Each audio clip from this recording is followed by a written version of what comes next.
નમસ્કાર દર્શક મિત્રો, એસડી ન્યૂઝ ગુજરાતી ચેનલ પર આપનું સ્વાગત છે અને હું આપની સાથે વૈશાલી પોબારુ કરીશું નજર આજના સમાચાર પર।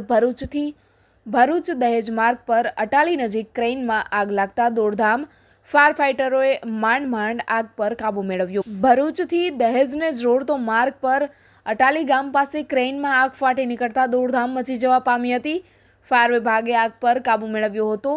આ ઘટના અંગે મળતી માહિતી મુજબ ભરૂચ દહેજ માર્ગ પરથી પસાર થઈ રહેલ ક્રેઇનમાં અટાલી ગામ નજીક અચાનક જ આગ ફાટી નીકળતા દોડધામ મચી જવા પામી હતી। સમય સૂચકતા વાપરી ક્રેનનો ચાલક નીચે ઉતરી ગયો હતો। જોકે આ તરફ આગે વિકરાળ સ્વરૂપ ધારણ કરતા ક્રેન ભડકે બળી હતી। આ આગ અંગેની જાણ થતાની સાથે જ ભરૂચ નગર સેવા સદનના 3 જેટલા ફાયર ફાઇટરોએ ઘટના સ્થળે પહોંચી આગ પર કાબુ મેળવ્યો હતો। મુખ્ય માર્ગ પર જ ક્રેઇનમાં આગ ફાટી નીકળતા લોકોમાં ભયનો માહોલ જોવા મળ્યો હતો। સદનસીબે આ બનાવમાં કોઈ જાનહાની થઈ ન હતી। Reporter Humed Saiyed, SD news Gujarati, Dahej, Bharuch. ખુદ ત્યાંના પીઆઈ અને પીએસઆઈ પોતે અરજદાર બને છે, તો એવી તો શું પોલીસની મજબૂરી થઈ ગઈ કે પોતે અરજદાર બને છે ભાઈ ધારાસભ્ય પર? અમે લોકસભા ચૂંટણી લડી ત્યારે પણ આખી પોલીસ અમારી સામે હતી, આખું જિલ્લાનું વહીવટી તંત્ર અમારી સામે ચૂંટણી લડતું હતું। એટલે આ લોકશાહીમાં સરકારો બદલાતી રહી છે।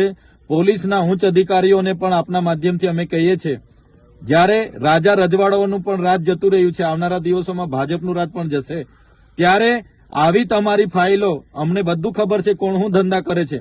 એટલે આ હપ્તાખોરી હોય કે એજન્ટ બનવાની સિસ્ટમ પોલીસ બંધ કરે, નહીં તો આવનારા દિવસો પણ આવશે। પોલીસ અધિકારીઓ, ઉચ્ચ અધિકારી રિટાયર થઈને ઘરે બેઠા હશે ને, ત્યાંથી પણ ફાઇલો ખુલશે ને ત્યાંથી પણ કોર્ટ કચેરીમાં ફરતા કરી દઈશું।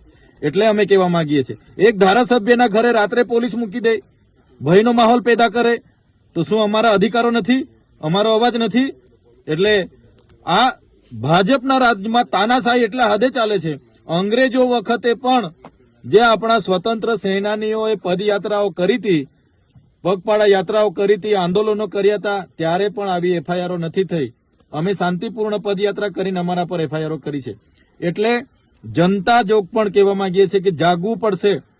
આજે અમારા પર છે, કાલે તમારો પણ વાળો આવે છે, પણ અમે ડરવાના નથી, અમે લડવાના છે।